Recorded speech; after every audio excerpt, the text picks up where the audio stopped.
Ok សួស្តីអ្នកនរគ្នាថ្ងៃនេះខ្ញុំបង្ហាញអ្នកនរគ្នាអំពីរបៀបក្នុងការ reset នៅលើទូរស័ព្ទដៃ Android មិនថាអ្នកនរគ្នាប្រើនៅលើ Samsung Oppo Vivo Huawei ទេបាទអ្នកនរគ្នាសុទ្ធតែអាចធ្វើតាមលំនាំនៃវីដេអូនេះបានទាំងអស់គ្នាអូខេអញ្ចឹងហេតុអីបានយើងធ្វើការ reset បាទយើង reset នេះគឺសំដៅទៅលើទូរស័ព្ទដែលយើងទិញមកទឹកពីគេមកអញ្ចឹងយើងមិនចង់ឲ្យមានវីដេអូរូបភាពឬក៏ account ផ្សេងៗដែលគេប្រើហើយនឹងជាប់នៅលើទូរស័ព្ទដៃហ្នឹងអញ្ចឹងយើង reset វាឲ្យស្អាតមកបានន័យថាដូចយើងឈូសឲ្យស្អាតអញ្ចឹងតែគាត់ថាយើងធ្វើនៅលើ setting នៅក្នុងទូរស័ព្ទទេមិនមែនយើងដោតដោយបញ្ចូលឬក៏ធ្វើតាមកុំព្យូទ័រឯណាបាទអានេះយើងធ្វើដោយផ្ទាល់នៅក្នុង setting នៃទូរស័ព្ទមួយហ្នឹងអូខេឥឡូវចូលមកមើលខ្ញុំពីរបៀបធ្វើដំបូងអ្នកទាំងអស់គ្នាចូលទៅកាន់ setting មកបាទនៅក្នុង setting អ្នកទាំងអស់គ្នានឹងឃើញហើយយើងមានកន្លែង search បើយើងចង់ search ក៏បានដែរបើមិនតែអ្នកទាំងអស់គ្នាបាក់ស្វែងរកបាទអញ្ចឹងដំបូងគឺអ្នកទាំងអស់គ្នាចូល setting ហើយអ្វីដែលសំខាន់គឺត្រង់កន្លែង account បាទ Samsung account នេះហ្នឹងបាទ account ដែលនៅក្នុង Android គឺអ្នកទាំងអស់គ្នាត្រូវដកចេញទាំងអស់បាទបន្ទាប់មកដករួចរាល់យើងចូលត្រង់កន្លែង General Management បាទអានេះនៅលើទូរស័ព្ទដៃផ្សេងវាអាចនឹងចេញផ្សេងបាទអញ្ចឹងអ្វីដែលសំខាន់ហ្នឹង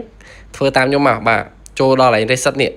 លើទូរស័ព្ទដៃណាក៏មាន reset ដែរជិះខ្ញុំថយក្រោយវិញដើម្បីបង្ហាញអ្នកនរគ្នាចូលទៅត្រង់កន្លែង cloud search មកចូលកន្លែងហ្នឹងមកដើម្បី search reset មកយើងចូលតែម្ដងយើងទៅដល់កន្លែង reset ហ្នឹងហ្មង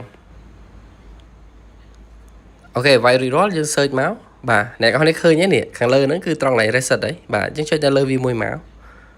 អូខេឬហើយយើងមើលខាងក្រោមគេត្រង់កន្លែងពាក្យថា reset ចុចទៅលើវាមួយទៀតមកអូខេអញ្ចឹងចូលមកដល់ចំណុចនេះអ្វីដែលអ្នកនរគ្នាគួរចាប់អារម្មណ៍គឺមើលត្រង់ខាងក្រោមគេយើងមើលត្រង់កន្លែង factory data reset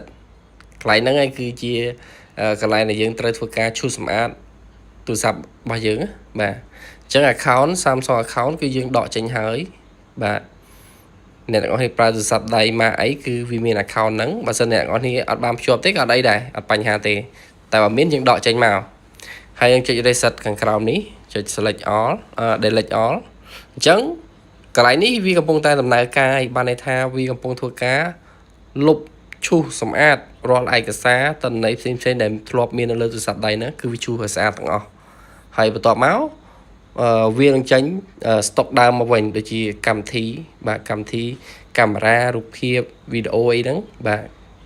Play Store ហ្នឹងគឺវាចេញមកដោយខ្លួនឯងហើយបាទហ្នឹងគឺជាកម្មវិធី Zin ដែលមានស្រាប់នៅលើទូរស័ព្ទដៃហ្នឹងអញ្ចឹងមានតែកម្មវិធី Zin នេះណាបាទកម្មវិធីដែលយើង download ផ្សេងដូចជា Facebook YouTube អីហ្នឹងគឺយើងគឺអត់មានទេតម្រូវយើង download សារថ្មីបាទអញ្ចឹងអ្នកទាំងអស់គ្នាគ្រាន់តែរងចាំមួយផ្លែទៅណាបាទអូខេអញ្ចឹងបន្ទាប់ពីរងចាំមួយផ្លែហើយអ្នកទាំងអស់គ្នានឹងឃើញវាចេញបែបនេះអញ្ចឹងបានន័យថានៅពេលដែលយើងទិញទូរស័ព្ទដៃក៏វាពេលបើកមកក៏ឃើញអញ្ចឹងដែរអូខេអញ្ចឹងកន្លែងហ្នឹងខ្ញុំបង្ហាញអ្នកទាំងអស់គ្នាមកតង់ទៀតដើម្បីចូលទៅប្រើប្រាស់ទូរស័ព្ទដៃដំបូងគឺយើងត្រូវឆ្លងកាត់ត្រង់ welcome នឹងសិនអញ្ចឹងដំបូងគេអ្នកទាំងអស់គ្នាត្រូវមើលត្រង់កន្លែងនេះខាងលើអក្សរនេះគឺ English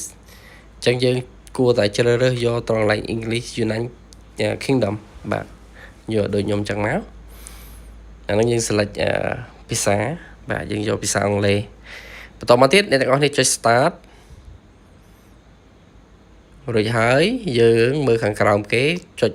គ្រីសម្ដងមួយក៏បានដែរតែខ្ញុំចុចតែមួយនេះទៅបានហើយគ្រីសទាំងអស់ជួយ agree ខាងក្រោមនេះអ្នកទាំងអស់គ្នាយកត្រង់កន្លែង set up manually ខាងក្រោមនេះមកបាទត្រង់ចំណុចនេះអ្នកនរគ្នាអាចចុច skip បានត្រង់កន្លែងចំណុច Wi-Fi តែសម្រាប់ iPhone skip អត់ទៅណាតម្រូវយើងដាក់ Wi-Fi ចូលហ្មងហើយនេះម៉ោងក្នុងពេលវេលាយើងចុច next ទៅត្រង់កន្លែងនេះយើងអាចរំលងបានត្រង់កន្លែង lock screen យើងប្រើលេខកូដ lock យើងអាច skip ចេញបានចាំដាក់ពេលក្រោយក៏បានដែរហ្នឹង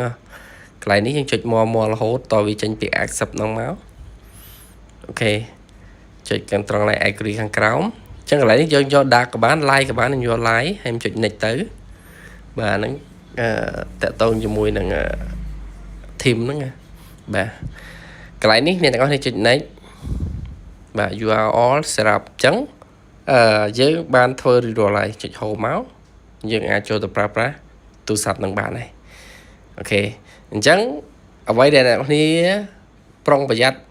ឲ្យបានខ្ពស់ហ្នឹងគឺតាក់ទងជាមួយនឹង account បាទ account បានលើទូរស័ព្ទដៃ Samsung គឺវាមាន Samsung account អញ្ចឹងណាត្រូវតែដោះ account ចេញសិនបើមិនអញ្ចឹងទេវានឹងជាប់ឲ្យវាអាចឲ្យយើងចូលទៅប្រើប្រាស់ទូរស័ព្ទបានទេអញ្ចឹងអ្នកទាំងអស់គ្នាត្រូវតែដោះចេញព្រោះហ្នឹងវាប្រៀបដូចជា iCloud នៅលើ iPhone អញ្ចឹងណាបាទតែនៅក្នុងទូរស័ព្ទដៃនេះគឺវាមាន account នេះទេអញ្ចឹងខ្ញុំបាច់ដោះអីច្រើនទេអូខេ